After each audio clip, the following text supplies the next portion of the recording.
A lot of young men and women that are sitting here, some of you are married, some of you are going to be married, some of you are university students. My advice to you, the reason I wanted to share this with you is actually something that you can do that can change the way we as an ummah interact. And one commitment you can make in your life, practically make in your life, is that what you want to understand the Quran better. And you don't want to understand the Quran based on your own personal inclinations. And you don't want to understand the Quran in a closed-minded way either. You want to interact and deeply contemplate the word of Allah. And that pathway needs to be facilitated for the average Muslim. Every Muslim should have access to the word of Allah, access to an education that they can get even if they're full-time, even if they're a stay-at-home mom. You know, this shouldn't just be for those who leave everything behind and then they want to study Islam. That can happen for a small minority of people, but the vast majority of the ummah also, the word of Allah didn't come for a few. The word of Allah came for everyone, right? So everyone, there needs to be a facilitating of access to the word of Allah. And the challenges before that, in the next 2 minutes, I'll just mention a couple of challenges. It's easy to say we should connect to the Quran better. That's an easy thing to say. What does that even mean? The first time I heard that, when I didn't know anything, I was like, okay, I'm going to understand the Quran. I've heard many khutbahs about you should better understand the Quran. I went and somebody gave me a gift of a translation of the Quran. It was the Yusuf Ali translation, may Allah reward him. And I used to read it on the subway on my way to college.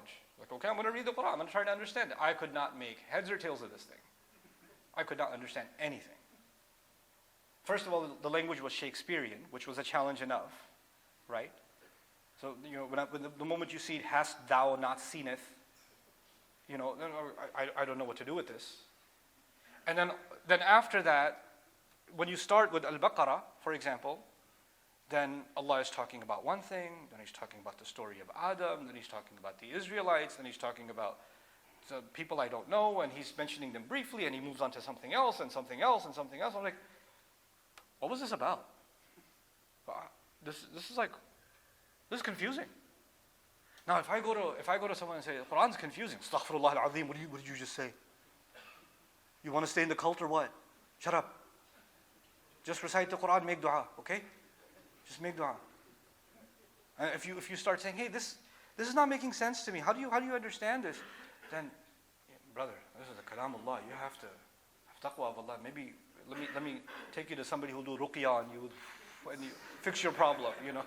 Like, the problem is Allah Himself said, لِيَدَّبَّرُوا ayati. So they contemplate His ayat. Ayatun lis-sa'ilin. Ayat for people who ask questions. Our religion is not like Judaism. It's not like Christianity. It's not like Hinduism. Ours is the only religion that says, think, contemplate, critique, analyze. If this was not from Allah, then bring your evidences. Evidence, exploration, go learn. Ask the people of the book. Ask the people of other religions. Which religion says go talk to people of other religions? Which religion says that? Which book says that? This is an incredible deen. It's a revolution, actually. It's the religion that's like no other religion, even in its structure, because it demands from human beings to be thoughtful, to be thinking, to be analytical, to be critical.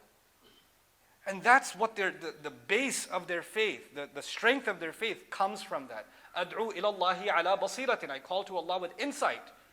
You know? That's what I'm requesting that you put time into. And you don't need to put endless amounts of hours, 10, 15 minutes a day. That's it. Just deeply contemplate and think. And you have a community where people are educated in their religion, they're educated in deen, they've studied Quran. When you get those questions, bring those questions and say, hey, what is this ayah telling us? What does this ayah mean? And I started that journey, 23, 24 years ago. I can tell you with a complete degree of confidence, I know very, very little of the Quran. Very, very little of the Quran. And I'm not saying that out of some false humility. That's the reality of it. When you actually start studying the Quran, then you realize how much you don't know. How much you don't know. And it's such a fulfilling, rewarding experience to become a student of Allah's words. Because Allah's words are an endless ocean of wisdom. There's just an endless, it just keeps fulfilling you and fulfilling you.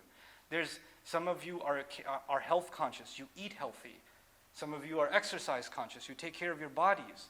Some of you have very good sleep schedules, right? There are things you put in place that make sure that you're living a healthy a good life. Well, there needs to be a spiritual regimen too, a Quran regimen that needs to become a part of that, as regular as brushing your teeth. Like, this is the time I'm going to give this to Quran and thinking about the Quran.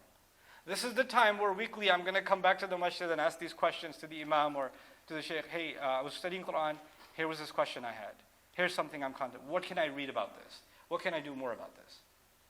Start somewhere. You don't have to be a scholar from the beginning, but everybody can be a thinker. Everybody can be sincere in their approach to Allah's word. And Allah does not leave any of His servants who come to His word, seeking His guidance, seeking to contemplate His word. He does not leave them with misguidance. And that's the other terrible thing that's been done in many Muslim countries, especially South Asia. They tell you, hey, don't study Quran on your own. You'll get misguided.